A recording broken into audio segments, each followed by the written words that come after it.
तो हमारी उपासना सफल नहीं मानी जाती है। पूर्व काल में जब भगवान शंकर और भगवान श्री कृष्ण से लड़ाई होने लगी, जानते हैं, तो भगवान शंकर और भगवान श्री कृष्ण में लड़ाई होने लगी तो भगवान श्री कृष्ण ने भगवान शंकर को जिह्वास्त्र का प्रयोग किया, जिससे भगवान शंकर जो है जमाई आने लगे।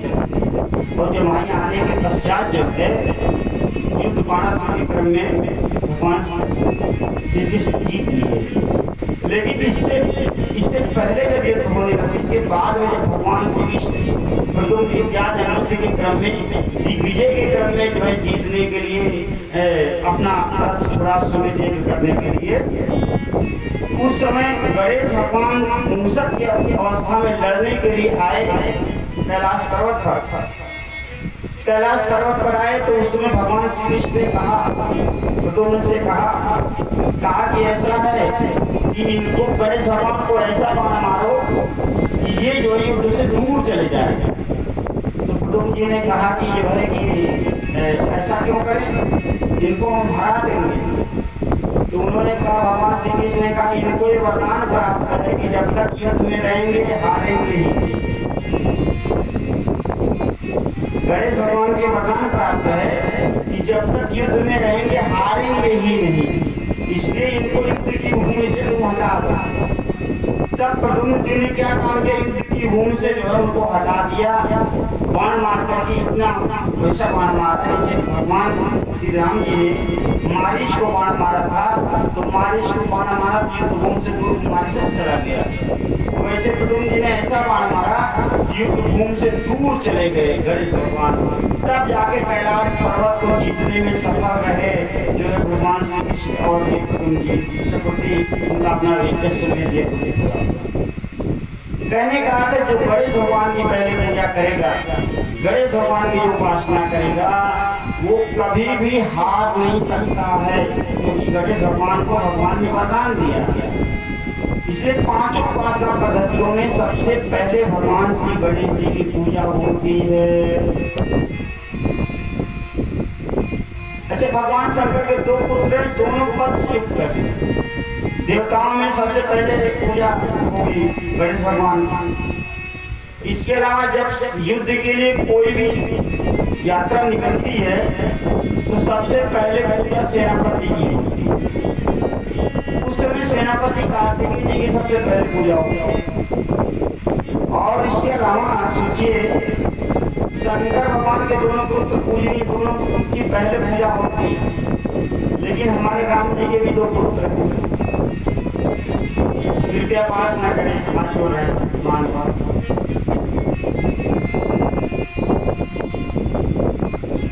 हम तो ये सोच करके आते हैं कि आप लोग सारा काम धाम छोड़ करके यहाँ आते होंगे शांति की ये कथा सुन करने के लिए, आप लोग वहाँ भी अपना तो ये बहुत बोले वृंदावन बिहारी लाल की।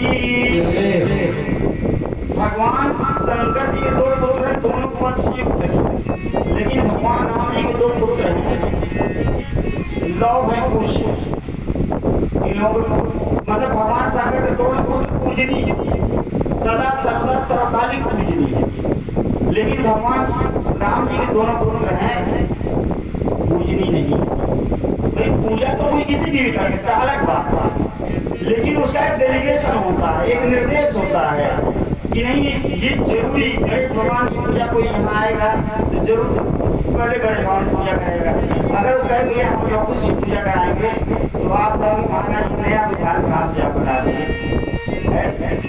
अरे भगवान के बच्चे तो वो भी है, भगवान के बच्चे तो वो भी, उसके अंदर क्या है, बातें जैसी हो गई। राम जी परम ब्रह्म है, उनकी तो बच्चे हैं। कहेंगे कि आप भेद कर्म कर रहे हैं, गणेश भगवान जैसे वैसे लोग कुछ है। लेकिन आपका हृदय नहीं मानेगा, आप कहेंगे महाराज जी आप गलत तरह से पूजा करवा रहे हैं। कहने का भगवान राम के दो पुत्र हैं, लेकिन ये दोनों पुत्र जो है पूजनीय नहीं है। मतलब पूजनीय तो है लेकिन शास्त्रीय दृष्टि नहीं है। और गणेश भगवान और कार्तिकेय जी भगवान शंकर के पुत्र हैं पूजनीय। मतलब क्या, मतलब ये है कि जो व्यक्ति भगवान शंकर की पूजा करता है, इसका मतलब समझिएगा, जो व्यक्ति भगवान शंकर की पूजा करता है वह जो है पूजनीय हो जाता है, और जो राम जी की पूजा करता है वो पूजनीय ना होकर के बल्कि मुक्त की प्राप्ति कर लेगा। ये अंतर वो जो है, इसमें यही अंतर है। जैसे रावण ने भगवान शंकर की बहुत पूजा किया है, जितना पूजा किया अपना सिर काट काट के चढ़ा दिया। तो जब तक रावण था तब तक वो तीनों लोक में पूजनी बन कर रहा, तब तक पूजनी बन कर रहता।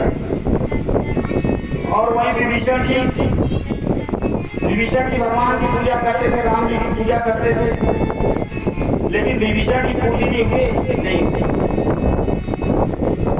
नहीं हुए पूजनी। तो विभीषण की पूजा करता है ना, कहने वाला रावण के शंकर भगवान के जो भक्त हैं, भगवान शंकर अपने भक्तों को ऐसी क्वालिटी प्रदान करते हैं, ऐसा गुण प्रदान करते हैं, चाहे उनका अपना अपने बच्चे हों, चाहे उनके भक्त ही क्यों ना हो, वो पूजनीय हो जाते हैं, ऐसी क्वालिटी प्रदान करते हैं शिव जी। लेकिन भगवान शंकर भगवान राम जी अपने भक्तों को वो क्वालिटी नहीं देते हैं जो पूजनीय हो जाए। यद्यपि संसार में सब पूजनीय है, कोई ऐसा नहीं कोई पूजनीय नहीं, सब पूजनीय। क्यों नहीं? राम जी अपने भक्तों को ऐसा क्यों नहीं बनाते? जैसे राम जी के भक्त थे सुग्रीव कहते हैं कि प्रभु अब प्रभु कृपा करो यही बात सब तज भजन करो दिन प्रभु ऐसी कृपा करें कि मैं आपका भजन करूं, आपका कीर्तन करूं, पिता आपका नाम। लेकिन सुग्रीव पूजनी नहीं हो पाए।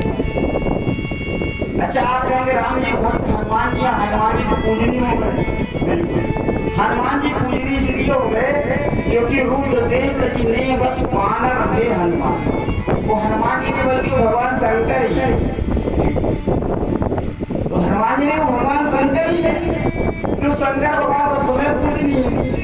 अब हनुमान जी तो माने भगवान शंकर है, तो कहने को शिव जी के जो भक्त होते हैं वो कम समय में प्रोग्रेस कर जाते हैं, पूजनीय हो जाएंगे और जगत में नाम कमा लेंगे, जगत में प्रतिष्ठा कमा लेंगे, जगत में पैसा कमा लेंगे।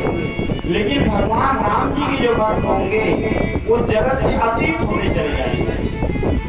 भगवान ने भागवत में कहा भी है, यसे हम अनुग्रह नाम हर्षे धर्म सने, कि हे उद्धव मैं जिस पर अनुग्रह करता हूँ ना उसका रुपया पैसा छीन लेता हूँ। पूछा क्यों छीन लेते हैं? कहा इसलिए छीन लेते हैं कि अगर रुपया पैसा रहेगा तो मेरी भक्ति वो नहीं कर पाएगा, उसका मन जो है संसार में लगा रहेगा, और जब संसार में लगा रहेगा तो हमारी भक्ति नहीं कर पाएगा। इसीलिए हमारे भक्त जो होते सुदामा प्राण के होते। अच्छा, राम जी के भक्त माने वैष्णव भक्त, सोचिए वैष्णव भक्त में सुदामा हो गए, सेवरी हो गए। क्या करिए, इनके पास क्या था? सूखी बैर खा के जीते थे। सुदामा जी बेचारे अपना कहीं से भीम करके मिल जाता था, उसी से अपना जीवन जीते थे। भगवान राम जी के भक्त सुग्रीव हो गए, इतना डर के मारे रहते थे कि मैनाक पर्वत से जो ऋषिमुख पर्वत से दूर नहीं जाते। ताके भय रघुवीर के पाला, सकल भुवन में पीरों बिहाला, यहाँ श्राप बस आवत नहीं, तदपि सभी तरह मन माही। यहाँ श्राप के नाते तो नहीं आता है, कहने का मतलब इतने डर के मारे अगर वो पानी भी कहीं दूर में लाओ तो पीने नहीं जाएंगे कि हमको पानी मार।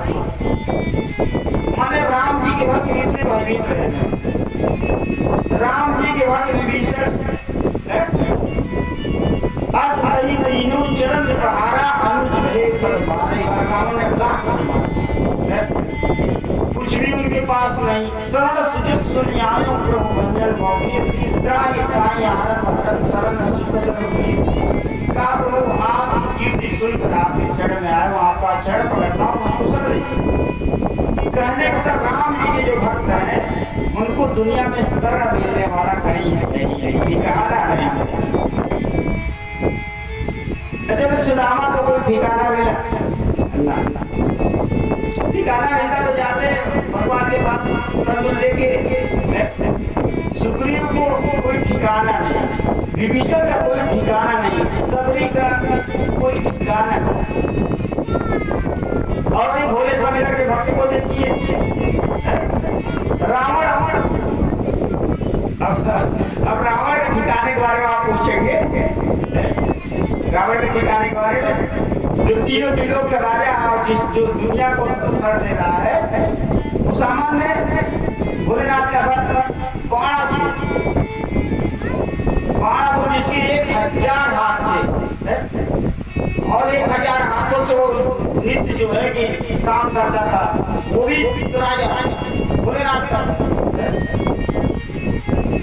कहने का मतलब भोलेनाथ के जो भक्त हैं उनके पास इतनी संपत्ति, इतनी संपदा सब भरी पड़ी रही, लेकिन हमारे जो राम जी के भक्त हैं वो बेचारे अकिंचन, दीनहीन, एकदम ऐसे गरीब दीन दुखी। यही दोनों देवताओं की पूजा में अंतर है कि अगर आप भोलेनाथ की पूजा करेंगे तो आप समझिए कि आपके पास संपत्ति आएगी, और संपत्ति आएगी, लेकिन संपत्ति वो जो है स्थिर नहीं होगी। क्यों नहीं स्थिर होगी? जैसे रावण की संपत्ति तो बहुत था, लेकिन संपत्ति में स्थिरता नहीं थी। बाणासुर की संपत्ति तो बहुत थी, लेकिन संपत्ति में स्थिरता नहीं थी। और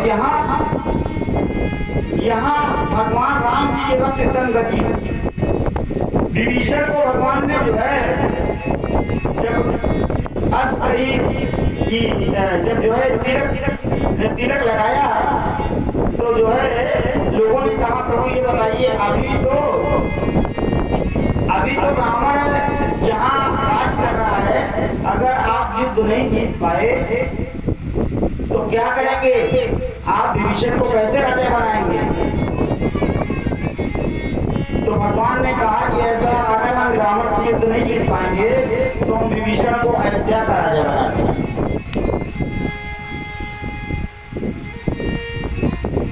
विभीषण को अयोध्या का राजा बना देंगे। भगवान ने जो है ये भाव दिया, और विभीषण को भगवान ने क्या काम किया कि लंका का राजा घोषित कर दिया।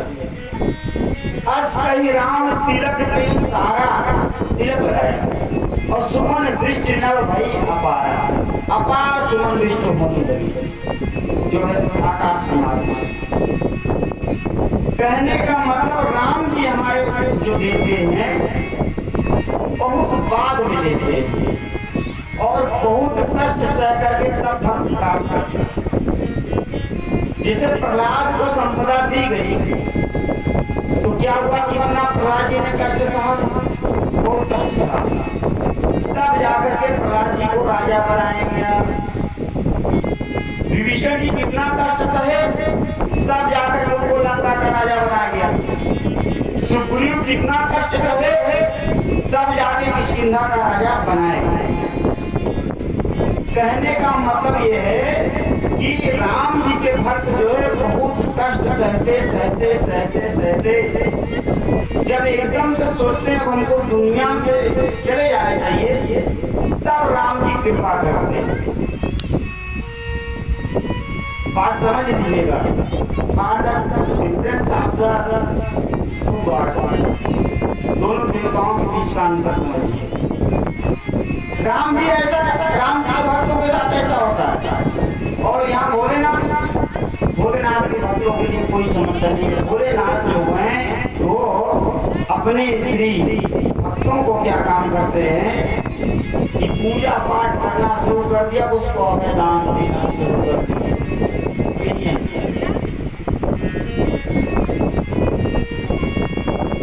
यही अंतर है।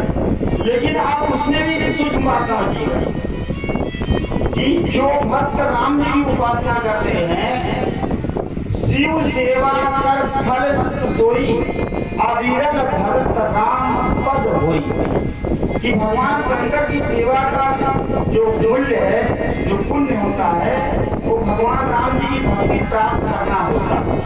अगर शिव जी की सेवा आपने किया और राम जी की भक्ति नहीं मिली, तो आप समझिएगा कि आप जो है कि अभी पूरे भक्त नहीं हो पाए राम जी।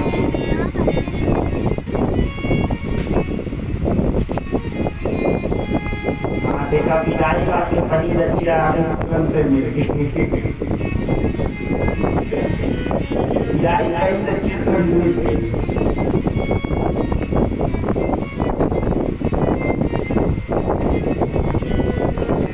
कार्ड लेके आए, शादी तो पड़ी क्या हम लोग देने के लिए, तो ये पंखा उधर लगा देंगे,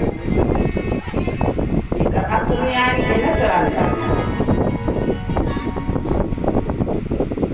कथा पंखा ऐसे कर आज ही लोग लगा देंगे, खाना बेचारों ने उसे काट देंगे, कार्ड नोटों में ला रहे हैं,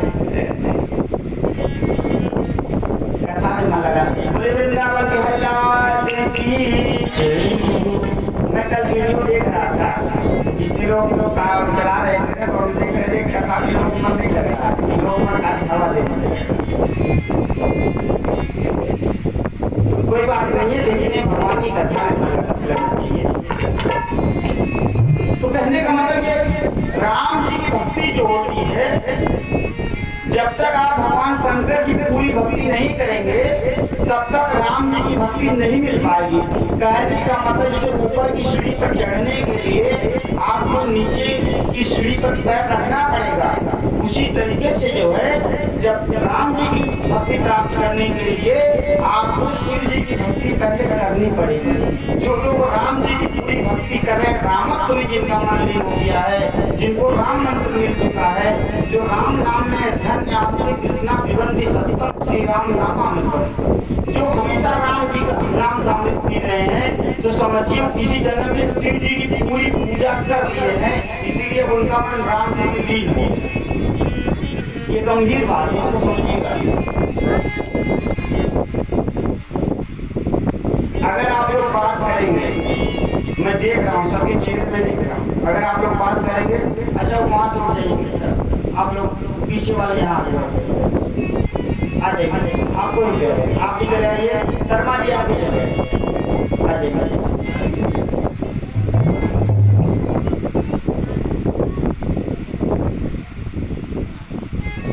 वही हाल आए, कथा सुनने मन लगा तो जुटा,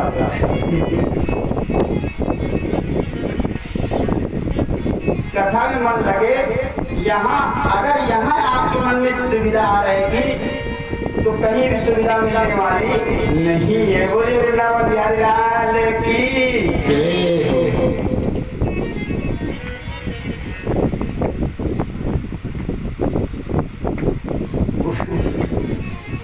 अगली बार से भाई विशाल वाली व्यवस्था करेंगे। क्या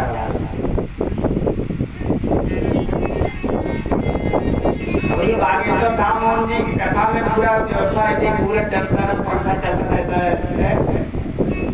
और हम लोग तो आप लोग व्यवस्था नहीं किए, लेकिन अच्छा नहीं रहता पंखा चलाना, अगर वो उनको कोई प्रॉब्लम नहीं, श्रोता सुखी रहे, बस यही इच्छा है। बोले श्री हनुमान जी महाराज की जय। तो राम जी की भक्ति जो प्राप्त कर लिया है, समझिए अब उसको जो है दूसरी भक्ति प्राप्त करने की जरूरत नहीं। अब उसका कारण क्या है? क्योंकि राम जी का जो लोक है वो भगवान का, जो राम जी का लोक है, ये जहाँ जाकर के जीवात्मा वापस नहीं आता है, वो धाम भगवान श्री राम जी का, वो धाम क्या है?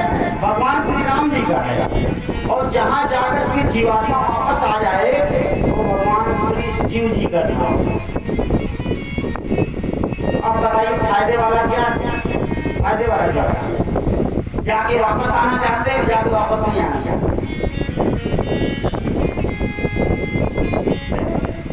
कितने माता को कहती है बाबा भाई एकदम फिर हम जन्म लेने चाह रहे अब हम मुक्ति ना चाहता, तो जाके वापस आना ये कोई नहीं चाहता, बल्कि ये सोचता है कि हम गए भगवान के धाम में। यह जहाँ जाने के बाद जीवात्मा वापस नहीं आती, भगवान श्री कृष्ण जी राम जी कहते वो धाम मेरा, लेकिन शिव लोक में जाने के बाद आपकी जीवात्मा फिर से मृत्यु लोक में चली है। यही दोनों की भक्ति में अंतर है। are the difference of the two devotees. दोनों के उपासना में यही अंतर है। अब लेकिन आपको ये समझना है कि हमको किसकी भक्ति करके कितना जो है फल प्राप्त करना है। ये थोड़ा सा मतलब आपको एक विशेष ये आप मेरे मन में आएगा, थोड़ा सा आपको निर्देश करें, बताएं कि दोनों की उपासना पद्धतियों में क्या है। और एक चीज आपको ये भी बता दें कि जो भगवान शंकर के भक्त हैं वो सोचते हैं कि हम चाहे कुछ भी खाएं। हम ट्रेन में सफर कर रहे थे तो वहाँ कुछ लोग बैठे हुए, तो उन्होंने कहा कि ऐसा है कि हम भगवान शंकर के भक्त हैं, हम चाहे जो खाएं, चाहे जैसे रहे, तो बहुत खराब लगा हमें। ऐसा मतलब आप लोग भी सोचते होंगे, कुछ लोग मन में ऐसी भावना होगी। नहीं, देखिए देवता चाहे भगवान शंकर हो, चाहे काली जी हो, चाहे भैरव जी हो, चाहे जो है गणेश भगवान हो, चाहे कार्तिकेय जी, सारे देवताओं का वास कहाँ है? हमारे शरीर में। कहाँ वास है? हमारे शरीर में। आप कहेंगे कैसे? तो कहा ऐसे कि जीवा में सरस्वती जी का निवास है, सबको पता है। दाहिने नेत्र में सूर्य जी का निवास है, सबको पता है। नहीं पता हो तो जान लीजिए। बाएं नेत्र में चंद्रमा का निवास है। पेट में सूर्य भगवान का निवास है। जितना खाया सूर्य भगवान बचा दिया, इसे कहते जठराग्नि। पेट में सूर्य भगवान का निवास है। अब जब सूर्य भगवान मुख हो जाते हैं तो आप कहते हैं पेट गड़बड़ हो गया। मंदाग्नि माने उनकी कुछ वो हो जाता है, अपने रोशनी जैसे होता है ना, बारिश के समय सूर्य पे बादल आ जाते हैं तो लोग कहते हैं भैया आज तो भगवान निकले ही नहीं। वैसे किसी कारण से जब पेट में मंदाग्नि उत्पन्न हो जाती है तो आप कहते हैं हमारा पेट सही नहीं, माने अग्नि उसकी उद्दीप्त नहीं हो रही है, विलुप्त हो गई। इसलिए जो है पेट में सूर्य का निवास है, बाहुओं में इंद्र का निवास है, दोनों बाहुओं में इंद्र का निवास है। इसके अलावा कहा कानों में जो है दिक्पाल देवताओं का निवास है। हमारे कान में दिक्पाल देवता समाई है, जिससे सुनाई पड़ता है हमको। और हमारे मस्तक के साक्षात महादेव का निवास है, और ब्रह्मा जी बुद्धि में बैठे हुए हैं, और नारायण भगवान साक्षात हृदय में विराजे हैं। भगवान किस गीता में कहते हैं सर्वस्व जाम हृदय सन्निष्ठो मत्ता स्मृति ज्ञानम अपूर्णम च। गीता में भगवान ने समझाया कि मैं हृदय में बैठा हूँ, ईश्वरा सर्वभूतानां हृदय देशे तिष्ठति। गीता में भगवान ने कहा कि मैं हृदय में बैठा हूँ। जब भगवान हृदय में बैठते हैं, भगवान इतने पावन है, इतने पवित्र हैं कि इन लोगों को, मृत्यु लोग को छोड़ दिया, स्वर्ग लोग को छोड़ दिया, शिव लोग को छोड़ दिया, महर लोग को छोड़ दिया, जना लोग को छोड़ दिया, तपा लोग को छोड़ दिया, ब्रह्म लोग को छोड़ करके भगवान अपना लोक बनाइए साकेत धाम वैकुंठ इतने ऊपर। सोचिए ऊपर बैठे, इतने ऊपर भगवान बैठे, कितने पवित्र होंगे। तो सिंपल होंगे, कितने पवित्र होंगे भगवान, इतने ऊपर जो विराजमान है। तो इतने पवित्र भगवान को पाने के लिए हम शरीर में हाड़, मांस, मछली, मदिरा, गुटखा, फुगार डाल रहे हैं, भगवान मिलने वाले क्या? अरे भाई एक संत से मिलने के लिए जाते हैं, आप लोग कहते हैं महाराज स्नान नहीं किया, आपके करीब नहीं आता है। कहते हैं महाराज स्नान नहीं किया, करीब नहीं आ पाएंगे। ये धारणा रखते हैं ये महाराज आपको स्पर्श नहीं कर सकते। तो भगवान के यहाँ बिना, भगवान के यहाँ मन का स्नान होना चाहिए। तन का स्नान फेल है, मन को शुद्ध रखिए ना। मन में कितनी पवित्रता समाहित है। 3 टाइम का स्नान महात्मा लोग करते हैं, इसलिए करते हैं कि हमारा तन मन दोनों पवित्र हो। और कितने लोग ठंडी तो बिल्कुल नहाना नहीं चाहते, 15-15 दिन बीत जाता। महाराज की नहाए, कहा नहाए भगवान मिल जाते। कहेंगे क्या स्नान करने से भगवान मिल जाते हैं क्या? लेकिन नहीं, स्नान से भगवान नहीं मिलते हैं। जैसे गाड़ी में पेट्रोल भराने से आप जिससे मिलने जा रहे हैं वो उसका पेट्रोल से गाड़ी से उतना वास्ता नहीं है, लेकिन गाड़ी में अगर पेट्रोल नहीं भरवाएंगे तो उससे नहीं मिल पाएगा। माने साधन अगर आपके पास नहीं रहेगा तो लक्ष्य की प्राप्ति नहीं होगी। तो स्नान करना एक साधन है, मंत्र जपना एक साधन है, नियम में रहना एक साधन है, ब्रह्मचर्य रहना एक साधन है। जीवात्मा उद्रेता कैसे हो? अभी मेरी एक सिंगर से मुलाकात हुई 1 महीने पहले, तो बड़ी गंभीर बात, सूक्ष्म बात है, इसको समझिए और नौजवानों को भी इस बारे में समझना चाहिए। मुलाकात हुई तो गायन में भी अलग अलग द्रुत, मध्यम, तीव्र 3 प्रकार के गायन माने गए हैं। तो जो चढ़ाव वाला गीत होता है तो हम वही होने का ये गाना गड्डी के महाराज जी गा दीजिएगा। तो हमने कहा इस पर कोरस करना, आपको कोरस करना होगा। कहा महाराज जी, बहुत अनुभव की बात बता रहे, ध्यान से सुनिए। कहा महाराज जी, हम तो पहले बहुत अच्छा गाते, बहुत अच्छा गाते हैं, लेकिन जब से हमारी शादी हो गई तब से जो चढ़ाव वाला गीत होता है अब उतना स्वर ऊंचा नहीं हो पाता। गंभीर बात है, समझिएगा, ये सब इसको पूरा आंतरिक ढंग से लीजिएगा कि जब से मेरी शादी हो गई तब से स्वर में वो चढ़ाव नहीं रह गया, इसलिए हम असमर्थ हैं ये गीत गाने। तो कहने का मतलब जब स्वर में इतना चढ़ाव नहीं रह गया ब्रह्मचर्य के बिना, तो ईश्वर में कैसे चढ़ाव रहेगा ब्रह्मचर्य के बिना? सबके लिए समझने की बात, ऐसा मत समझिएगा। जीवात्मा जब यहाँ आप जो है इस तरीके से आपकी जीवात्मा इतनी उर्देवता स्थिति नहीं है, जैसे पहाड़ों पे जब आप यात्रा करेंगे, कितने लोग पहाड़ों की यात्रा की, जरा हाथ उठाएंगे, यात्रा नहीं पहाड़ों की यात्रा करिएगा, मान लीजिए कहीं गए होंगे, अपनी चित्रकूट वगैरह गए होंगे, कोई पहाड़ वहाड़ नहीं है, छोटे मोटे पहाड़ है, कि जब आप जाएंगे हिमालय पे, तो जब आप पहाड़ों की यात्रा करेंगे ना, तो वहाँ के वायु को दाब को आप सह नहीं पाएंगे, आपके उल्टी होने लगेगी जरूर। कोई कितना भी जो मैदानी लोग हैं, समतल भाग के लोग हैं, उनको जरूर उल्टी होने लगेगी पहाड़ों की यात्रा में। क्यों? क्योंकि उसका दाब नहीं सह पाते, उस तापमान, उसका वातावरण नहीं सह पाता जीव, इसलिए उल्टी होने लगती है।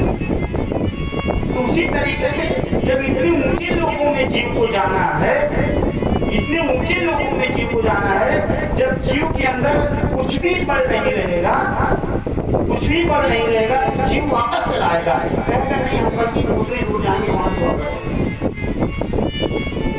जैसे आप मैहर देवी की चढ़ाई में गए, 1000 सीढ़ी है और आपके पास कैपेसिटी नहीं है, तो आप वापस चले आएंगे, कहेंगे नहीं हम नहीं जाएंगे, हमको रोपवे से चले जाएंगे।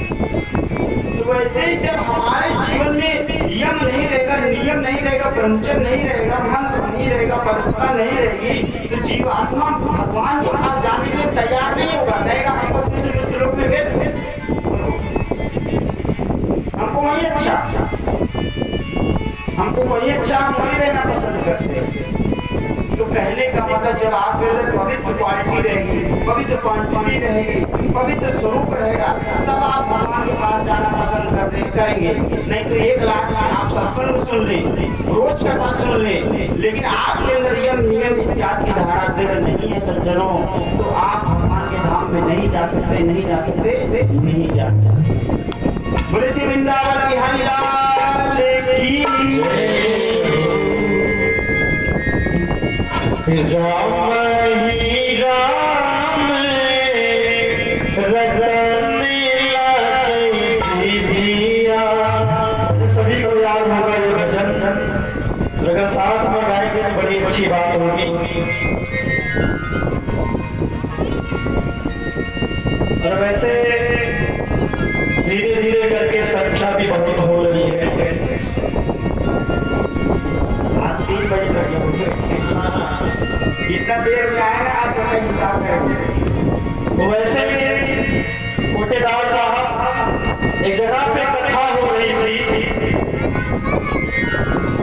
जैसे महाराज